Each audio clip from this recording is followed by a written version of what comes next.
ngayon sa tampok na pahayag sa espesyal na assembleyang ito. Ano ang mga kapakinabangan ng pagpapagabay sa budhing sinanay sa Biblia? Matamang pakinggan si Brother Dennis de Guzman, ang ating dumadalaw na tagapagsalita, upang talakayin sa atin ang tema ng tampok na pahayag, sundin ang inyong budhing sinanay sa Biblia.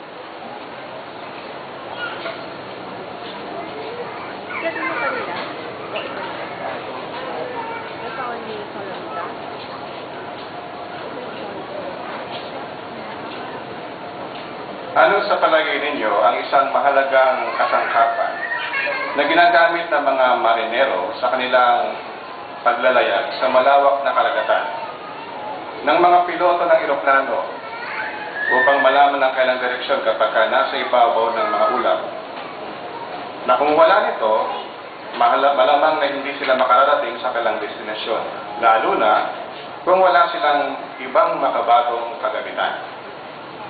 Kung ang nasa isip ninyo ay isang magnetic compass, tama kayo. Pinasubukan na ba ninyong gumamit ng isang magnetic compass, mga kapatid at mga kaibigan? Ano ba itong magnetic compass? Ito ay isang simpleng kagamitan na nagtuturo ng direksyon. Meron itong magnetikong karayom na laging nakaturo sa hilaga o sa north. Dahil sa dinahigitang pwersang tinatawag na magnetismo, ang karayom ng compass ay umaayon sa magnetic field ng lupa. Kaya kahit na alugin niyo ito, lagi ito tuturo sa norte o sa north. Ngayon, alam ba ninyo mga kapatid at mga kaibigan, na ang mga pukyutan o yung honeybee at saka itong isdang tabang ay may built-in compass. Natuklasan kasi ng mga siyentipiko na may napakaliliit na kristal ng magnetite o lodestone ang mga ito. Isang likas na magnetikong substansya. Ang mga selulang may mga kristal na ito ay nakakonekta sa kailang nervous system. Kaya dahilan dito, ang mga pukyutan at isdang tabang ay may kakayahang makaramdam ng mga magnetic field. Sa katunayan, ginagamit ng mga pukyutan ang magnetic field ng lupa para gumawa ng mga bahay pukyutan, ay yung pinakahayop nila, at matunton ang kanilang pupuntahan. Ngayon, tulad ng mga hayop, meron din tayong built-in compass. Oo, meron tayong moral compass. Ito yung ating budhi na kanina pa natin tinatalakay. Katulad ng isang magnetic compass, ang ating budhi ay isa sa maraming mabubuting regalo ng Diyos na Jehovah. Kung wala ito, mahihirapan tayong magpasya ng tama. Kung wala tayong budhi, maliligaw tayo ng landas. Kapag nakaayon ito sa tama, matutulungan naman tayo nito na makita ang landas, tamang landas sa buhay, at makapanatili sa landas na ito. Hindi ba dapat tayo magpasalamat na tayong lahat ay may budhi? Pero kung minsan, pinapaliwala natin ito sa pag-aakalang hindi naman ito masyadong mahalaga. Delikado ang kayong pag-iisip, mga kapatid. Bilang mga saksi, ang ating budhi ay nasanay sa pagsunod sa salita ng Diyos ni Jehovah. Pero, kapag nilalabag natin ito, para na rin nating inaabuso ang ating budhi, at bilang resulta, magiging marumi tayo at mawawasak ang ating pananampalataya. Pakinggan ninyo ang binabanggit ng Biblia na nakaulat sa ating unang text ng babasahin sa hapong ito, na matatagpuan sa aklat ng mga Efeso. Kakisayo sa inyo mga Biblia, mga kapatid. Sa Efeso, kabanatang 4. Sa talatang 19. Kung nakita na ninyo, ito pagkakasabi. Efeso 4:19. Palibhasa ay nawalan na ng lahat ng pakiramdam sa moral, ibinigay nila ang kailang sarili sa mahalay na paggawi upang gumawa ng bawat uri ng karumihan ng may kasakiman. Idagdag pa natin ang isang teksto. Yung binabagit ng unang Timoteo 1:19. Unang Timoteo 1:19. Ang sabi ay ganito, na nangahawakan sa pananampalataya at sa isang mabuting budhi na itinakwil ng ilan at dumanas ng pagkawasak may kinalaman sa kanilang pananampalataya. O, kapag ka naging manhid na ang budhi ng isang tao, siya ay nawawala na ng lahat ng pakiramdam sa wastong moralidad, nahuhulog siya sa kahalayan, sa karumihan, sa kasakiman, at nawawasak na ang kanyang pananampalataya, gaya ng binanggit ng tekstong ating binasa.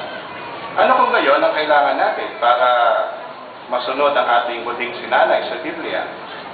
Ang sagot, kailangan natin ang banal na Espiritu ni Jehovah. Ang ating budhi ay dapat na ginagabayan ng banal na Espiritu. Mahalaga ito. Dapat ito ang gumagabay sa atin. Ngayon, subukan ninyo ang isang eksperimentong katulad nito. Kumuha kayo ng isang kompas, pero subukan ninyo na tabihan ito ng isang magnet. Tabihan nyo ng magnet yung kompas na inyong dala. Ano kaya ang mangyayari? Hindi na magbibigay ng tamang direksyon ang inyong kompas kasi sumusunod na ito sa direksyon kung saan naroon ang magnet. Yung mas malakas na pwersa na mas malapit sa kanya. Ganyan din ang espiritu ng sanlibutan. Maaari tayong mahila nito sa maling direksyon kung hindi tayo lalayo rito. Oo, kailangan lumayo tayo rito at magpahila naman doon sa banal na espiritu na nagmumula sa Diyos ni Jehovah. Isang malakas na pwersa na magtuturo sa atin sa tamang direksyon. Isang magandang halimbawa para sa atin si Apostol Pablo na natalakay rin natin kanina na nagpagabay o nagpaakay sa banal na espiritu. Ganito ang sinabi niya sa Biblia na kanyang isinulat sa Roma, Kabanatang 9. Ipakisin niyo muli sa inyong mga Biblia. Roma 9:1. Kung nakita na ninyo ay ganito naman ang pagkakasabi. Ako ay nagsasabi ng katotohanan, may kaugnayan kay Kristo. Hindi ako nagsisinungaling. Yamang ang aking budhi ang nagpapatotoong kasama ko sa banal na Espiritu. Oo, mahalaga ang papel na ginagampanan ng banal na Espiritu. Ano pat napanatili ni Pablo ang isang mabuting budhi. Ngayon, kung lalabanan natin ang banal na Espiritu, ano kaya mangyayari sa atin? Siyempre, tayo rin ang may hirapan. Tayo rin ang mawawalan. At kung lagi nating sinasalungat ang patnubay ng banal na Espiritu, mapipighati natin ito. Mapalulungkot natin ito. Paano ba maaari mangyari ito na napipighati natin ang banal na Espiritu? Bueno, maaari nating mapighati ito kung hahayaan natin unti-unti tayong matangay ng halos, hindi na mamalayan, ng paggawing hinahatulan ng Diyos ni Jehovah. Alam natin na pinasihan ng banal na Espiritu ang salita ng Diyos. Ngayon, kung ang ating ginagawa ay palaging salungat sa pag-akay ng banal na Espiritu, napipighati natin ito. Sa makatid nga, napipighati natin si Jehovah, yamang siya ang pinagmumula ng banal na Espiritu para maisulat itong Biblia. Bakit hindi ninyo suriin ang binabanggit ng Efeso, Kabanatang 4, mga talatang 25 hanggang 32. Maaari pag-uwi nyo ng bahay, pwede nyo repasuhin ang mga nabanggit na teksto upang makita ninyo kung paano tayo dapat gumawi sa gayon may iwasan nating mapighati ang Espiritu ni Jehovah. May kaugnayan sa tekstong ito na ating binasa ang issue ng bantayan ng Mayo 15, 2010, May 15, 2010, ay bumanggit sa sumusunod na mga salita. Ito ang sinabi ng article. Dapat na lagi tayo magsabi ng totoo. Dapat nating salansangin ng dyablo. Huwag nating siyang habigyan ng pagkakataong sirain ng ating espiritualidad. Hindi tayo dapat magpadala sa anumang tukso na magnakaw o maging di tapat. Dapat tayong maging maingat sa pagsasalita. Dapat nating alisin sa ating sarili ang mapait na saloobin, buod, mapang-abusong pananalita, at lahat ng kasamaan. At kailangan tayong maging mabait, mahabagin, at mapagpatawad. So ito yung binanggit ng bantayan. Ngayon, magagawa lamang natin ang lahat nito kung magsisikap tayo para tumanggap ng Espiritu ng Diyos ni Jehovah. Pero meron isang bagay tayo dapat tandaan. Tandaan na ibinibigay lamang ni Jehovah ang kanyang banal na Espiritu sa mga nagpapahalaga sa kanyang salita. Nang ibig sabihin ay pinag-aalala nito at sinasamahan ang daigdig na pagbubulay-bulay. Yan ang kinakailangan bago ibigay ni Jehovah ang kanyang banal na Espiritu. Kung minsan kasi, pahapyaw lang ang pagbasa ng ilan sa salita ng Diyos. Ano pa, wala na silang kasamang pagbubulay-bulay na ginagawa. Malamang na hindi sila gaano nakikinabang kasi nga ay yung kailang pagbabasa hindi sinasamahan ng pagbubulay-bulay. Halimbawa, Tingnan itong magandang halimbawa ng isang kapatid na nagngangalang Carlos.